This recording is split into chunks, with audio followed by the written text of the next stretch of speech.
During the early 70s, Porsche was thinking of replacing the 911, which seemed to have passed its heyday and was on Porsche's catalog list for well over a decade.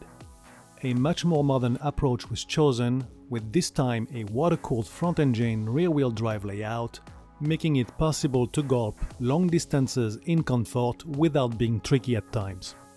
This agile Grand Tourer's abilities were also due, in part, to its passive rear steering, Weissach axle, which changes the rear wheel's camber when turning and acted as a form of rear-wheel steering.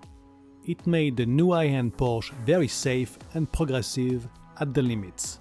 A modern German sports car for today's active modern man. In late 1977, the Porsche 928 was presented to the public as a 1978 model and was a total departure from the Beatles' route.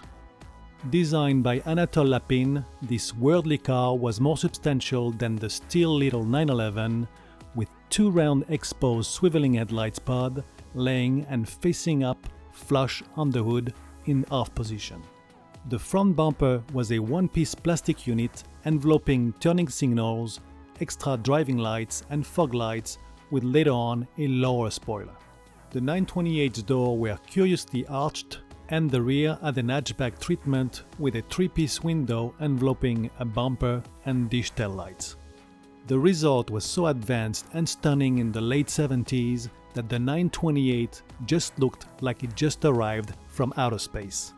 The interior was very comfortable with a massive extruding dashboard and a large swooping center console.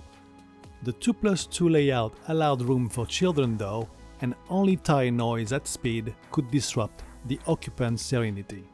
Porsche had big ideas for the 928 and fitted an all-aluminum sleeveless 4.5-liter or 273 cubic inch single-cam V8 mated to a rear transaxle to better balance the car.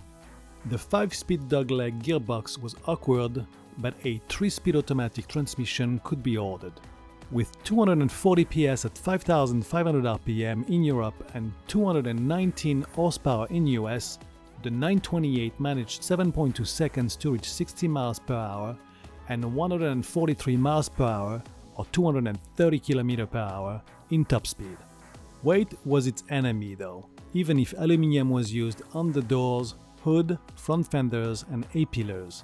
The 928 still weighed 3,197 pounds or 1,450 kilos on the scale. In 1980, the 928S arrived in Europe with a 4.7-liter V8 and 300 horsepower at 5,900 RPM. 0 to 60 miles per hour was now 6.2 seconds with a 155 miles per hour or 250 km per hour top speed. North American market would have to wait until 1983 to receive this model, with 234 horsepower at 5,500 RPM, giving 7.2 seconds to 60 miles per hour and a top speed of 146 miles per hour or 235 km per hour.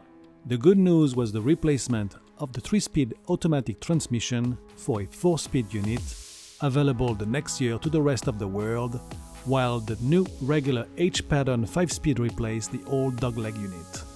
1984 introduced the Porsche 928 Series 2 with now 310 PS in UK and 239 horsepower in US, but it is the 1985 Porsche 928 Series 3 model available for the US only, and its 5-liter or 302 cubic inch twin-cam 32-valve V8 producing 288 horsepower at 5,750 RPM, which now was the envy of the world. With its 302 foot-pounds of torque at 2,700 RPM against the European 928S and its 295 foot-pounds of torque at a higher 4,100 RPM, the 928 S3 was able to sprint to 60 miles per hour in 6.3 seconds with a top speed of 160 miles per hour or 257 km per hour. However, things were about to change in 1986 with the arrival of the 928 S4, recognized as the best GT in the world. The American Porsche 928 S3 5-liter engine with its 32-valve, finally found its place under the hood of the 928 S4. Worldwide, it produced 320 PS or 316 horsepower at 6,000 RPM, which lowered the 0 to 60 time to 5.7 seconds with a new top speed of 168 miles per hour or 270 km per hour. What made the new top speed jump so high was the adoption of a new front nose, now all-rounded with new flush turning signals, high beams and fog lights. The rear also received a reworked bumper with bigger flush taillights and a new raised rear wing. The 928 S4 was mainly ordered with a 4-speed automatic transmission, but a 5-speed could also be ordered. In 1989, the 928 GT came along. This evolution of the 928 S4 was actually based on a rare UK model 928 SE, but available with more options. With 330 PS or 325 horsepower at 6,200 RPM, the 928 GT was only available with a short-throw 5-speed gear lever.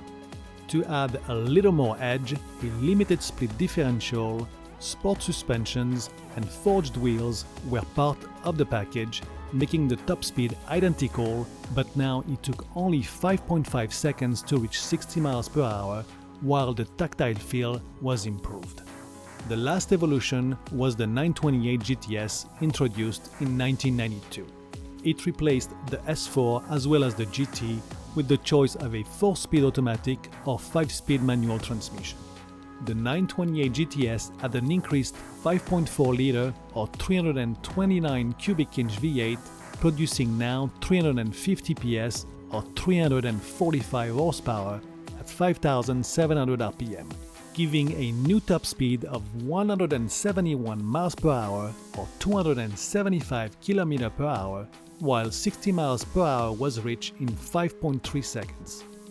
The 928 GTS had a new 5-spoke cup wheel set, 959 style teardrop side mirrors, and a reflective stripe joining the two taillights. Sadly, the 928 departed from Porsche's catalog in 1995, letting the newfound love brought by the latest 911, the 993, take over the top of Porsche's lineup.